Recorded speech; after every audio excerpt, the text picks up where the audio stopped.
সদ্য বিশ্ববিদ্যালয়ে ভর্তি হয়েছি। বাবা মা দুজনেই সরকারি চাকরিতে। মাঝে মাঝে কর্মসূত্রে গ্রামে যেতে হয়, সে সময় পুরো বাড়ি একদম ফাঁকা থাকে। আমাদের ঠিক পাশের ফ্ল্যাটে থাকেন একজন নারী, প্রভা আপু। বয়স আন্দাজে ২৬-এর কাছাকাছি। উঁচু ছিমছাম গড়ন, ত্বক ভরসা, চোখে এক ধরনের অব্যক্ত আকর্ষণ, যাকে বলে নীরব সৌন্দর্য। তাঁর স্বামী বিদেশে থাকেন, বছর ৪ হল। মাঝে মাঝে ২ মাস ১ মাসের ছুটিতে দেশে আসেন। তেমন সময়ও খুব একটা কোলাহল চোখে পড়ে না, বরং এমন মনে হয় যেন প্রভা আপু তার দাম্পত্য জীবনের থেকেও একাকিত্বের সাথে বেশি অভ্যস্ত হয়ে উঠেছেন। তার সাথে আমার সম্পর্কটা বরাবরই শালীন। ছাদে দেখা হলে হালকা হাসি, মাঝে মাঝে গেটের সামনে দাঁড়িয়ে সামান্য কথা, ব্যাস। কিন্তু একটা সন্ধ্যা সব বদলে দিল।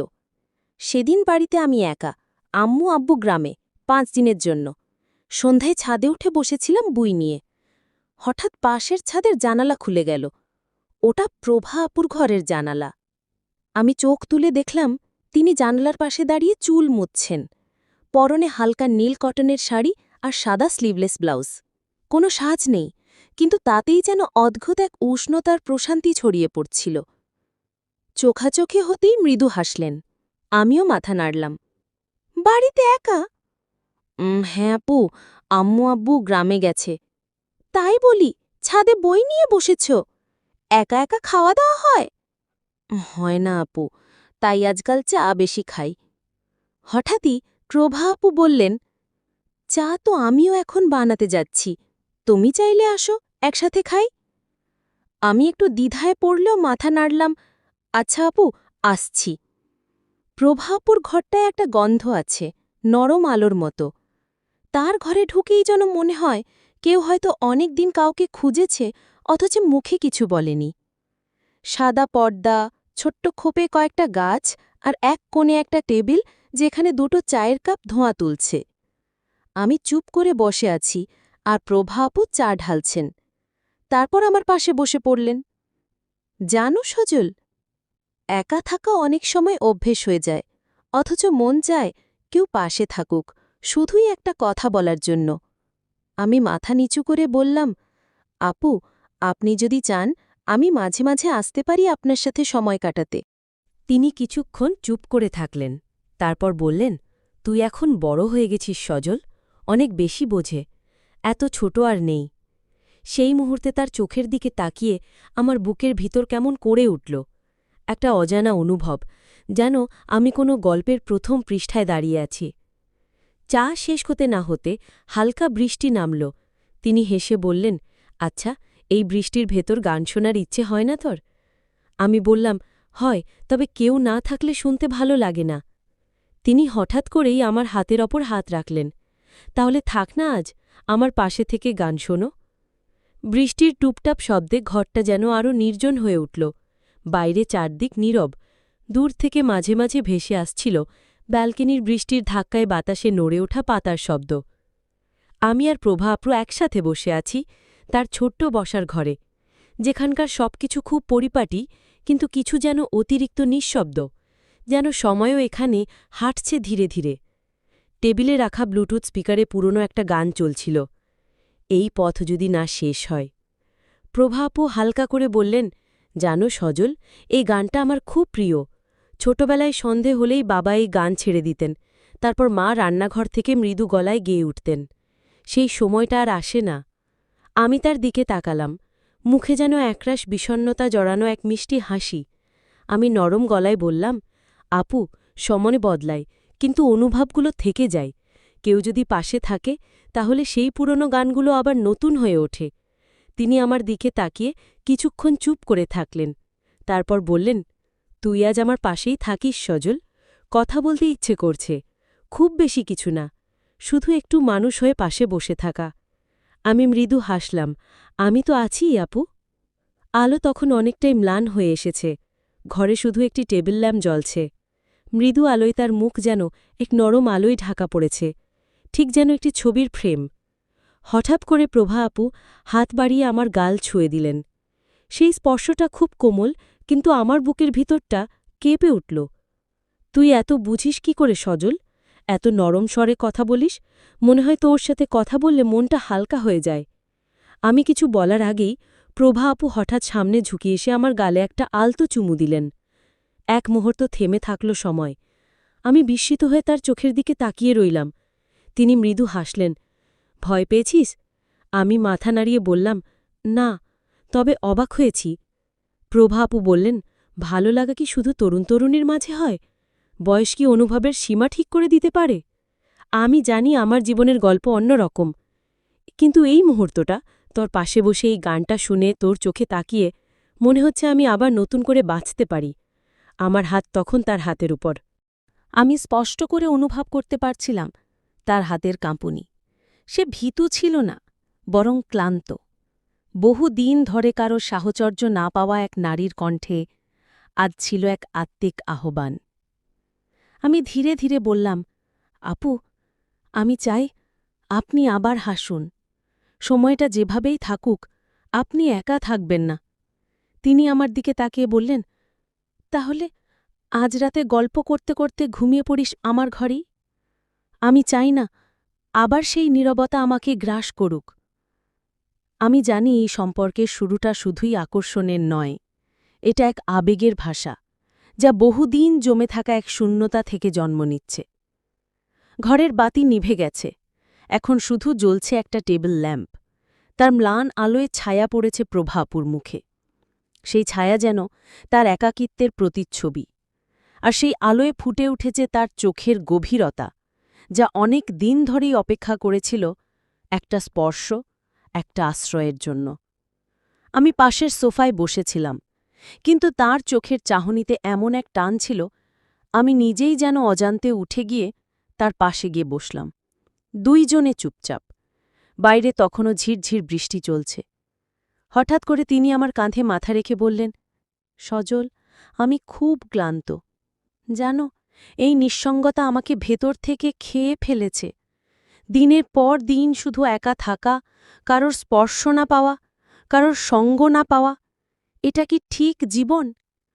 আমি কিচ্ছু বলিনি, শুধু তার হাতটা আমার হাতে ধরে রাখলাম।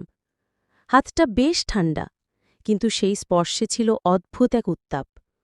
প্রভাপু ধীরে ধীরে আমার বুকের দিকে সরে এলেন, মাথাটা রাখলেন আমার বুকে। তার চুলের গন্ধে আমার মনে হচ্ছিল আমি যেন একটি অব্যক্ত গল্পের মধ্যে ঢুকে পড়েছি। তিনি বললেন, সজল, তোর বুকের ধরফড়ানি শুনতে পাচ্ছি তুই। খুব চুপ করে থাকিস তুই, কিন্তু তোর ভিতরে যে কত কথা জমে থাকে সেটা বোঝা যায়। আমি জানি তুইও একা। আমি শুধু বললাম, আপু, আজকে যদি আমি কিছু না বলি, বুঝিনিও আমি সব অনুভব করছি, শুধু ভাষা খুঁজে পাচ্ছি না। তিনিও কিছু বললেন না, ধীরে ধীরে আমার দিকে ফিরলেন, মুখের মধ্যে যেন এক চুম্বক টান।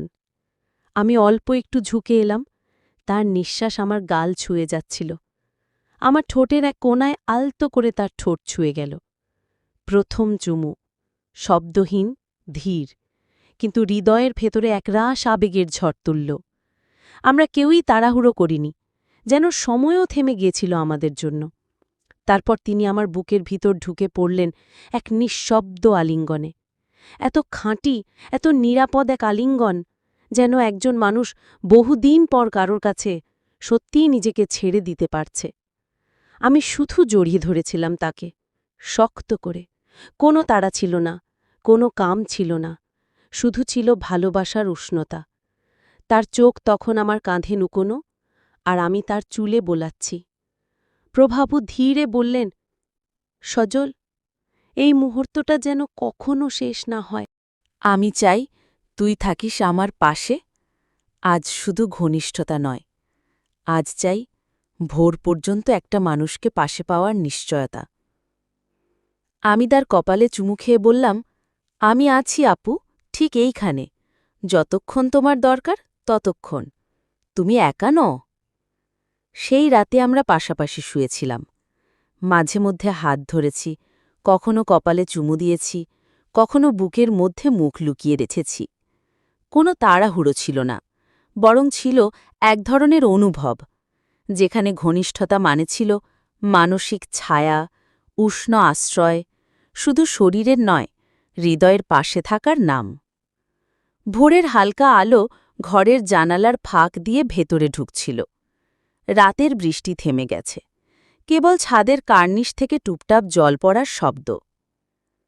আমাদের দুজনের মাঝে তখনও এক নিঃশব্দ গাঢ় প্রশান্তি। প্রভা আপু তখনও আমার বুকে মাথা রেখে ঘুমোচ্ছিলেন। তার নিঃশ্বাসের শব্দ নিঃসন্দেহে বলে দিচ্ছিল বহুদিন পর এমন একটা রাত কাটিয়েছে যেখানে একাকিত্ব ছিল না, ভয়ে ছিল না, শুধু ছিল নির্ভরতা। আমি তার চুলে আলতো হাত বুলিয়ে দিচ্ছিলাম।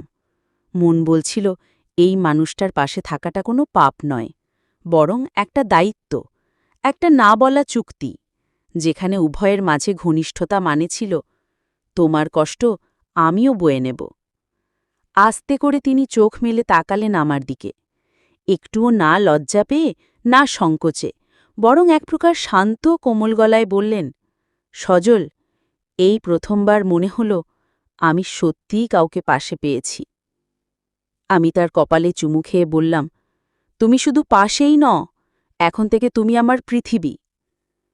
তিনি আলতো হেসে বললেন, তুই জানিস না সজল, একজন প্রাপ্তবয়স্ক নারী যখন সংসার হারায়, স্বামী বা প্রেমিক চলে যায়, তখন সমাজ তাকে কেমন চোখে দেখে। আর সে যদি কারো দিকে একটু ঘেঁষে দাঁড়ায়, তাহলে এই শুরু হয় কানাঘুষো, সন্দেহ। তুই আমার পাশে দাঁড়ালে সেই সমাজ তো তোকে ছেড়ে কথা বলবে না।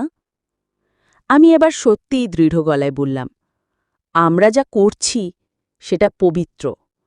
আমরা একে অপরকে দিচ্ছি আশ্রয়, অনুভব, ঘনিষ্ঠতা। আমরা কারো বাড়ি ভাঙছি না, বরং নিজেরা একটা ঘর গড়ছি। সমাজকে যদি বোঝাতে না পারি, তাহলে সময় বুঝিয়ে দেবে। আমি আছি তোমার পাশে। তার চোখে জল এসে গেল, কিন্তু সে জল দুঃখের ছিল না, ছিল মুক্তির। তিনি আমাকে জড়িয়ে ধরে বললেন, তুই আমার চেয়ে অনেক ছোট, কিন্তু তোর হৃদয় অনেক বড়, অনেক পরিণত। আমরা তখন দুজনে জানালার ধারে দাঁড়িয়েছিলাম। বাইরে সূর্য উঠছে। আমি তার পেছন থেকে জড়িয়ে ধরলাম, আর তিনি আমার ঠোঁটে এক নরম মধুর চুমু রাখলেন। সেই চুমুতে ছিল কোনো তাড়াহুড়ো নয়, ছিল একটা প্রতিজ্ঞা যে এই সম্পর্ক শুধু রাতের নয়, দিনের আলোতেও বাঁচবে। কয়েকদিন কেটে গেল। প্রতিদিন আমরা একসাথে চা খাই, একসাথে রান্না করি, সন্ধ্যায় ছাদে হাঁটি। আমাদের মাঝে যে ঘনিষ্ঠতা তৈরি হয়েছে তা এখন শুধুই শারীরিক নয়, বরং তা রূপ নিয়েছে এক গভীর ভালোবাসায়।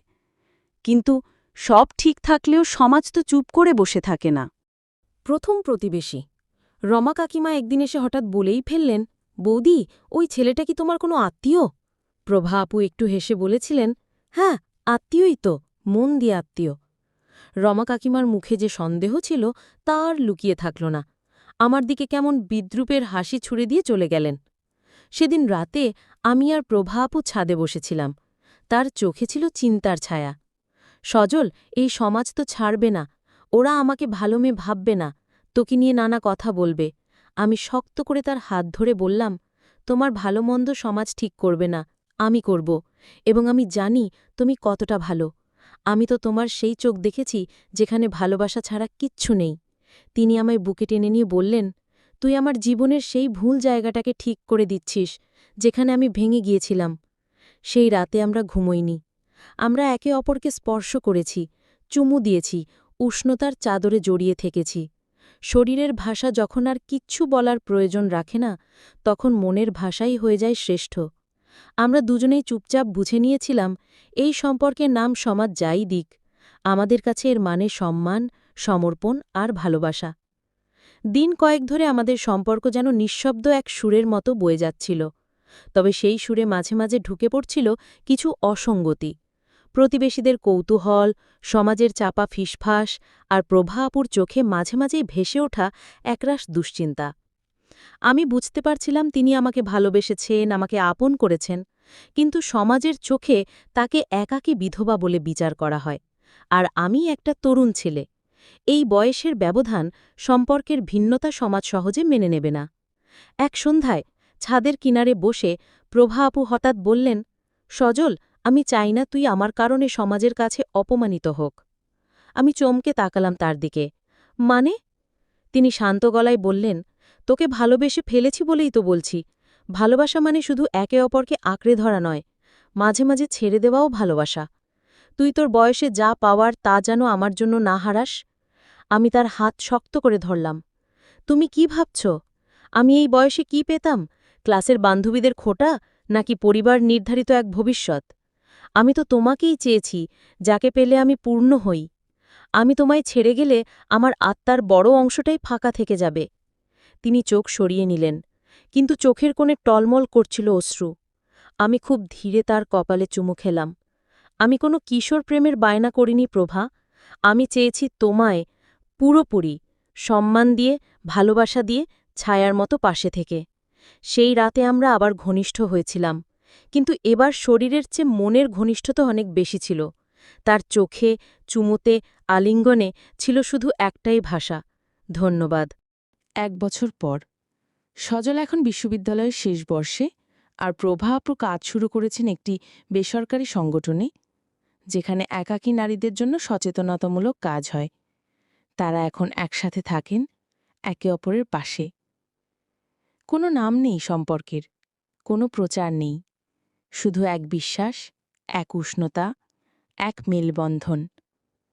প্রভা এখন সমাজে মাথা উঁচু করে বলেন, একজন নারী যখন নিজেকে ভালোবাসে, তখন সে প্রেম পায়, ঘর পায়, এবং সেই প্রেম তাকে আবার বাঁচতে শেখায়। সজল তার পাশে দাঁড়িয়ে মুচকে হেসে বলে, আমি কোনো দয়া করিনি, আমি নিজেকে খুঁজে পেয়েছি একজন পরিণত নারীর স্পর্শে, যেখানে ভালোবাসা মানে শুধু মেলামেশা নয়, বরং সহানুভূতি, সাহস আর শ্রদ্ধা। এই গল্প কোনো অশ্লীল সম্পর্ক নয়, এটা ছিল সমাজবিচ্ছিন্ন দুইটা একাকী আত্মার একে অপরকে খুঁজে পাবার গল্প। নারীর একাকিত্ব আজও সমাজ বোঝে না, তাকে বিচার করে, সন্দেহ করে। কিন্তু একজন নারীও মানুষ, তারও আছে ভালোবাসার অধিকার, স্পর্শ চাওয়ার তৃষ্ণা, আর নিরাপদ আশ্রয়ের স্বপ্ন।